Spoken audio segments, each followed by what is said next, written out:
Good morning, everybody on YouTube. This is Rick Thomas from Obsolete Video Services. This is a part 2 to a video I posted yesterday on the IVC-960. This is a very rare machine. I want to also answer some questions. I guess a couple people have posted some comments, and I'm going to walk through a couple other things here on this unit. Especially since I'm checking out if there was any damage, like from shipping it on a pallet from Chicago, which there was, but it's not no big deal, and I'll explain that to you in a second. But let's walk you through it's the once over of the machine, just to see the state of the machine, the condition, what needs to be done before you even power up one of these units. Because if this thing has anything, bad capacitors, shorts, broken circuit boards, cracked circuit boards, anything like that, you could set this machine on fire big time. I mean, you could burn up all your boards. Doesn't take very long. So I did do some assessments, and let's walk through some of the questions and things people have been asking me, and people have been asking various things about this machine. And especially John, my good friend John out there, he mentioned something about belts. Well, I do have your answer, John, so let's get to that as well.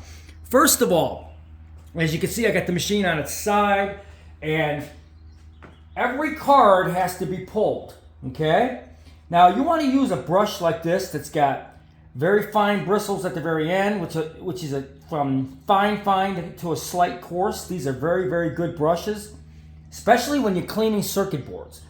Because first of all, you don't want to saturate it with oil or anything like that, because that oil lingers on the connections, and if you turn the machine on, you have a risk of really shorting out everything on the board.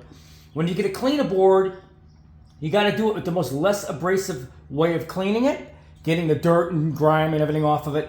I prefer using a brush such as this.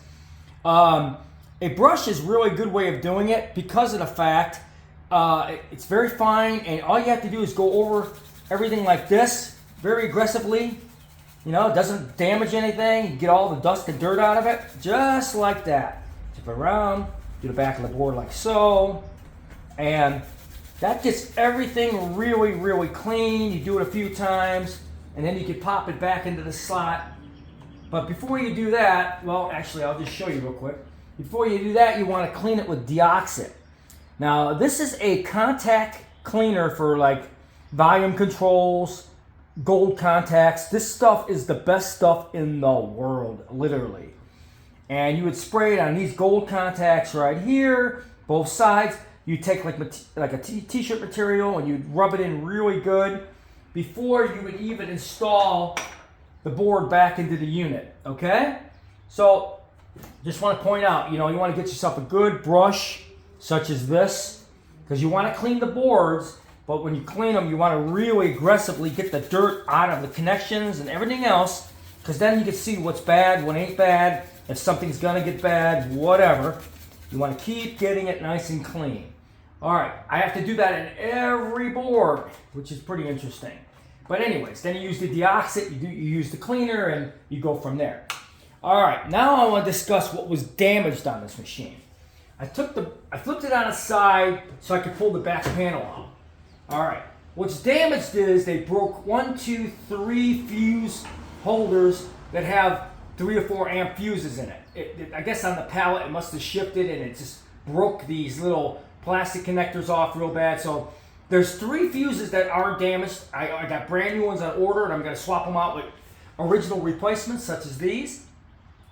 I ordered like 6 of these. So I'm going to change out all these fuse holders, put the new fuses back in, fix that problem. Then there's a problem over here with one of the BNCs, which is bent, and this one's sort of bent. I'm going to change these out too, these 2 bad ones. I do have new BNCs coming.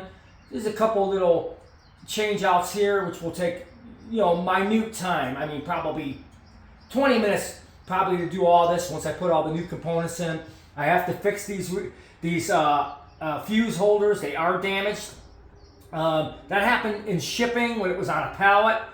You know, it always happens when somebody ships something far away and it's heavy. You do get some damage, but this is minor stuff. This is nothing. This will take me no time at all to fix. As you can see, the panel comes right off. It's very easy to get to change this stuff out. It's very simple. solder the new stuff in. What I discovered is, this is a real big discovery. It also has 3 cards on the inside. This is really bizarre. Check this out. Besides the cards on the full back panel, it has smaller cards for other functions in this little box below. These will have to be cleaned, you know, all that type of stuff, and pop back in properly. All right. Now, questions on belts. I had a question from John. John, there is only 1 belt on this unit. 1. It's not even a belt. It's a piece of plastic. It's a belt made out of plastic. It is super tight. Doesn't need to be changed. All it needs is a little cleaning, and that's it. There's no belts on this machine. Everything is rubber roller driven. The rubber on this thing is excellent. There's 2 rollers up at the top. It's rubber rollers. No cracks, no nothing. There's no belts that have to be changed, so this makes this really, really easy. So again, John, no belts, just 1 plastic belt that runs everything. It's above, and there's a few rubber clutch rollers type of things, and the rubber looks like brand new on them, no cracks. All they gotta do is be cleaned.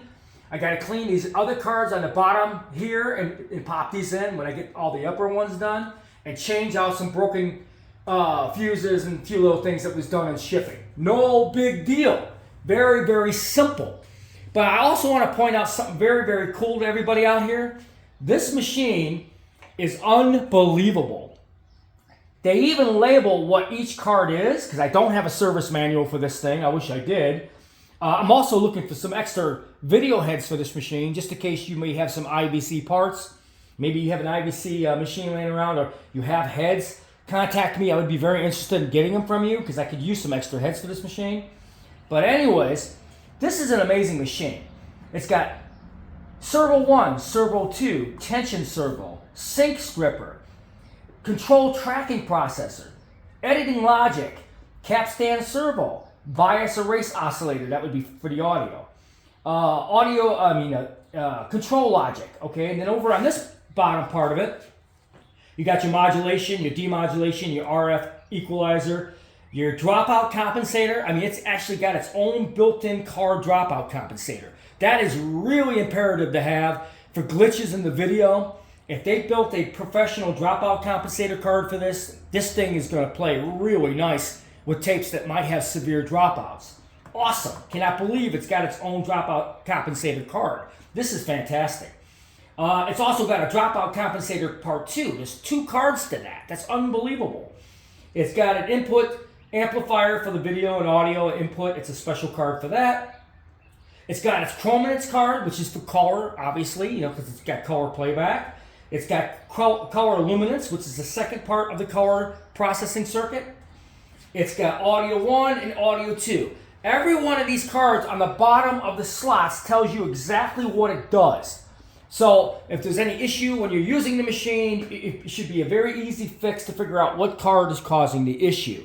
This is an amazing unit. This thing is high professional. I'm talking high professional broadcast gear. There is no best. In a television studio, when this was used, this thing must have played kick-ass color reproduction video. It's got flying erase heads. It's got editing properties to it. It's got all the cards for the broadcast ins and outs. Dropout compensators, killer card color corrections. It's got servo and sync processing boards. It's got its own cards for the sync and various different issues.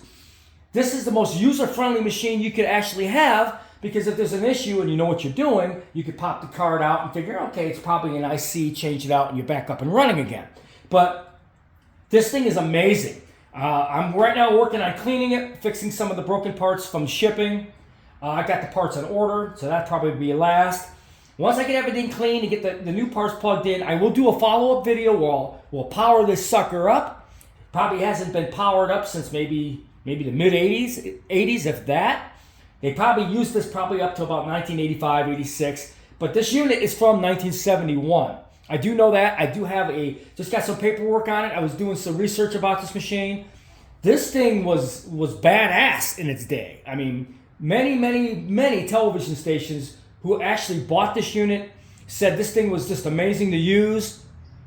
But it's interchangeable with all the IVC 1-inch machines, so any of those tapes will play on here, black and white or color. This is an amazing score for a piece of history. It's an amazing score for broadcast equipment. You just don't find these. And I was online, couldn't find any other pictures but the ones that I posted about this machine. Nobody else seems to have one of these.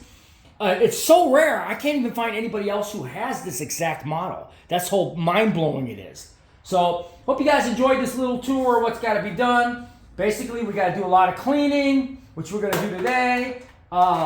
We got to do some gold contact cleaning on the contacts, pop the boards back in, get all that done, and then I have to wait for some parts to fix the connections for the fuses and various things, which I do have on order. But we will be powering this thing up. We will show you guys what it's like to be, as I put it, it's like being on Jupiter 2 and Lost in Space. Have you ever looked at all the buttons and gears and things they had on the control panels? This thing uses the same late 60 push buttons and things like that. This thing is just badass, mind-blowing. So I hope you guys enjoyed this video.